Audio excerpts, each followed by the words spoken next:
Good evening and assalamu alaikum.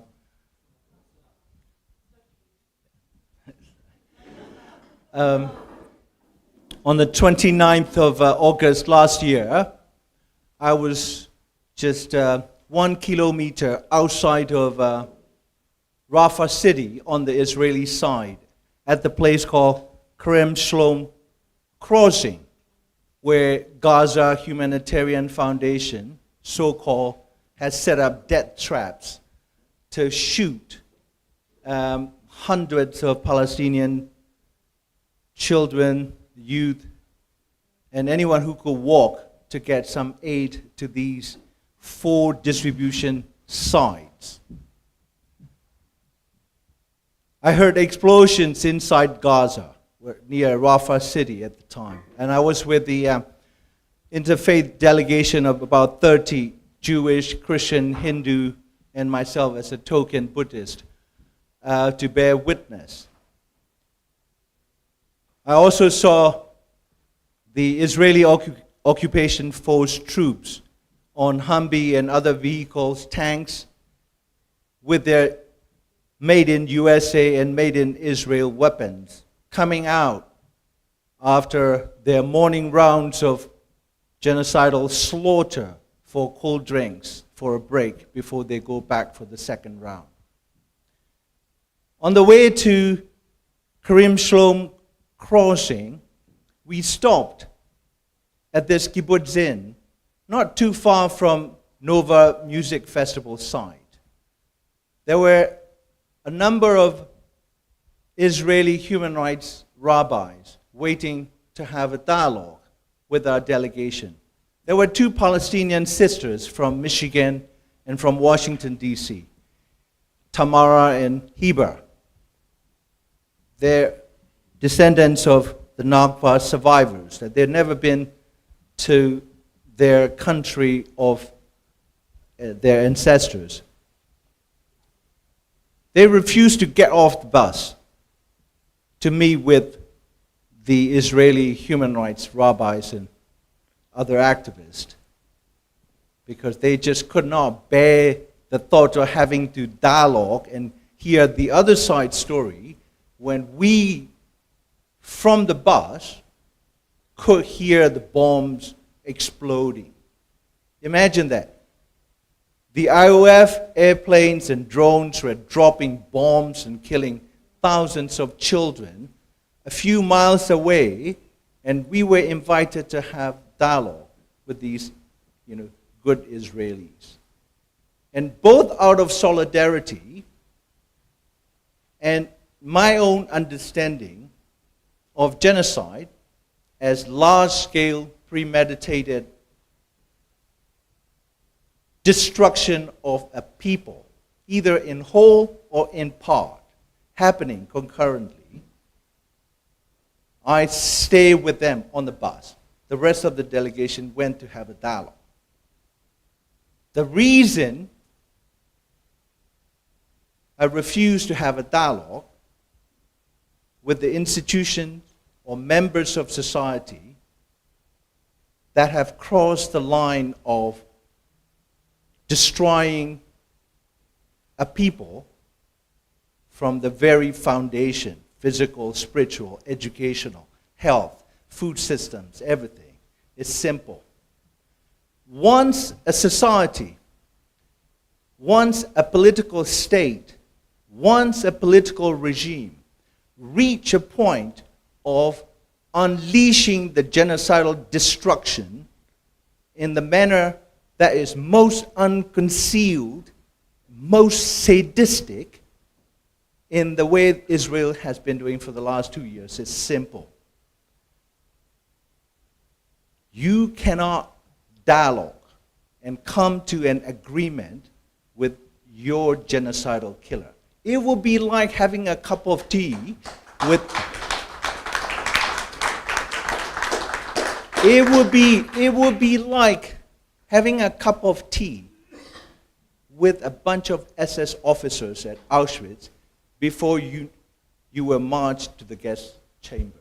I've been to Auschwitz 4 times. I made a film about it for the Burmese activists to educate what could happen once a society allows itself to be primed to go along with the political genocidal program of a political regime. Yeah? So it's not, what is happening in Israel is not just about Smotrich or Ben-Gvir or Netanyahu or any political regime. This is the state that was conceived from the get-go genocidal.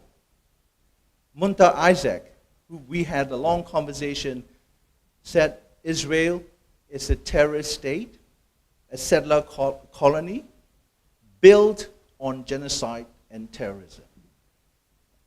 So we cannot have a dialogue with a genocidal state or society for that matter.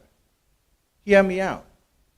You've all heard of, if not read, Mein Kampf by Hitler, 1925, the first publication. He wrote it in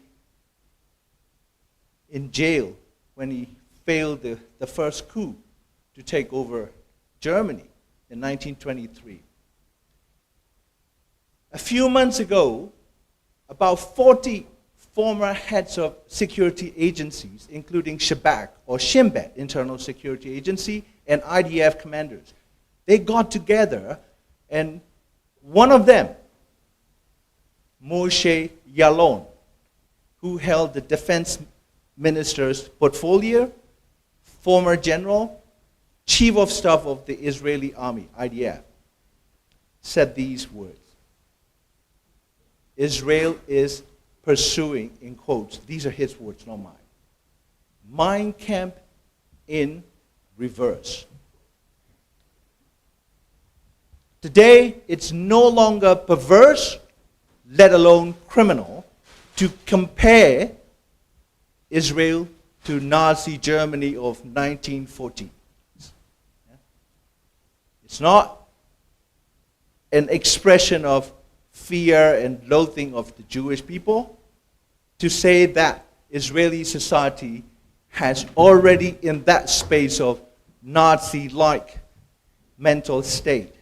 With that kind of state, dialogue is not possible. And so therefore, I think the call for military intervention, everyone agrees that Israel needs to be stopped. But as you know, the United States voted for this veto for the 6th time on Friday or last week. Even the most watered-down resolution calling for ceasefire, not to end the genocide, much less the end of the occupation. With this kind of entity, people are prepared to call Israel genocidal state. The regime there, fascist, messianic, all kinds of things, right? But that's only 50%. We cannot accuse a state credibly of being genocidal, acting like Nazis, and far worse because they are more sadistic, unconcealed. Auschwitz was set up with 5% of the documentation that was left undestroyed by the SS before the Soviet army moved in on the 27th of January 1945. They attempted to destroy the evidence. They knew what they were doing was wrong. Whereas in fact, Israeli today, IDF, they were live streaming. They were, bragging. They were boasting what they have done. There's another 50% that we need to say it out loud and openly. It is morally imperative, and it's also strategically necessary to call for the dismantling of Israel as an apartheid genocidal state.